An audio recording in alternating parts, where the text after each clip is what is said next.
தூக்கி பள்ளியில் இன்று பயிலும் பையன்தான் நாடு காக்கும் தலைவனாய் நாளை விளங்கப் போகிறான். தித்திக்கும் தேன் தமிழ் திக்கெட்டும் பரவட்டும் என் முத்தமிழ் தாய்க்கு எனது முதற்கண் வணக்கங்கள். எதிர்கால பேய்க்குளத்தில் எதிர்நீச்சல் போட்டு நித்தம் நான் பேசிட எழுந்திட பேதமை புரிந்திட.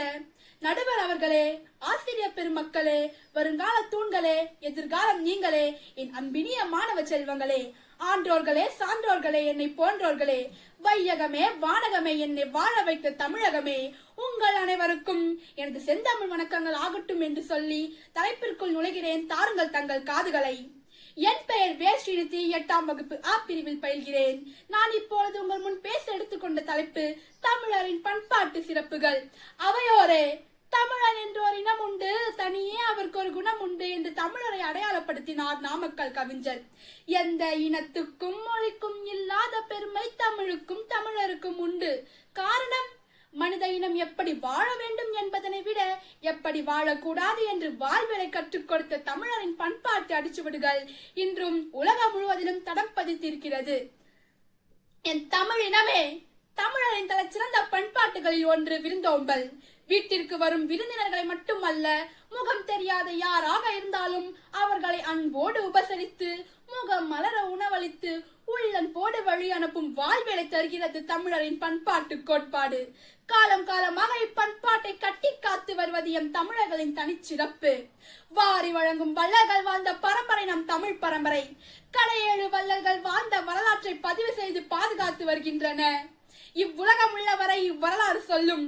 தமிழை காப்பாற்றுவதற்கு ஒரு பொறுப்பு உள்ளது.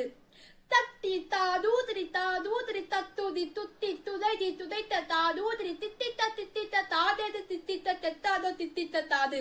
விளக்கம்: தத்தி தாவி பறந்து சென்று பூக்களில் இருக்கும் தேன் துளி ஆகிய தாதுவை உண்கிற வண்டே, ஒரு பூவினுள் உள்ள தாதுவை உண்ட பின்பு மீண்டும் வேறொரு பூவினுள் உள்ள தாதுவை உண்ணுகிறாய். உனக்கு எந்த பூவினுள் உள்ள தாது இனித்தது என்று தகர வரிசையில் இப்படிப்பட்ட கவிதை தமிழ் மொழியில் மட்டும்தான் உள்ளது.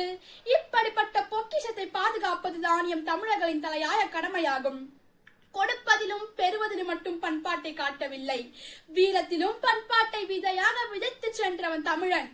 போரில் தந்தையை இழந்து கணவனையும் இழந்து இறுதியில் தனக்கு உதவியாக இருக்கும் ஒரே மகனையும் போர்க்களத்திற்கு அனுப்பி வைத்த புறநானூற்று தாயும் ஒரு தமிழச்சி என்பதில் பெருமை கொள்வோம். இதுதான் தரணி போற்ற தமிழர் பண்பாடு என்று உலகிற்கு உலகச் சொல்வோம். தடுக்கி விழுந்தால் மட்டும் அ ஆ, சிரிக்கும் போது மட்டும் இ இ, சூடுபட்டால் மட்டும் உ உ, அதட்டும் போது மட்டும் ஏ ஏ, ஐயத்தின் போது மட்டும் ஐ, ஆச்சரியத்தின் போது மட்டும் ஓ ஓ, வக்கணையின் போது மட்டும் ஔ, விக்கலின் போது மட்டும் இக் என்று தமிழ் பேசி மற்ற நேரம் வேற்று மொழி பேசும் தமிழர்களிடம் மறக்காமல் சொல் நம் மொழி தாய்மொழி தமிழ் மொழி என்று. தமிழுக்கும் நமுதென்று பேர், அந்த தமிழ் இன்ப தமிழ் எங்கள் உயிருக்கு நேர், உயிருக்கு நேர் என்று தமிழை அமிழ்தமாகவும் உயிராகவும் பாடியிருக்கிறார் பாவேந்தர் பாரதிதாசன். காலம் கடந்த வரலாறு எம் தமிழ் மொழியின் வரலாறு. மண்ணில் பிறந்த முதல் மொழி, சொற்கள் கிடைக்கும் சுரங்க மொழி, நீண்ட வரலாற்று பெருமை மொழி, இதுவே என் தாய்மொழியின் சிறப்பு என்று கூறி வாய்ப்புக்கு நன்றி பாராட்டி இத்துடன் எனது உரையை நிறைவு செய்கின்றேன். வாழ்க தமிழ், வளர்க செந்தமிழ். நன்றி, வணக்கம்.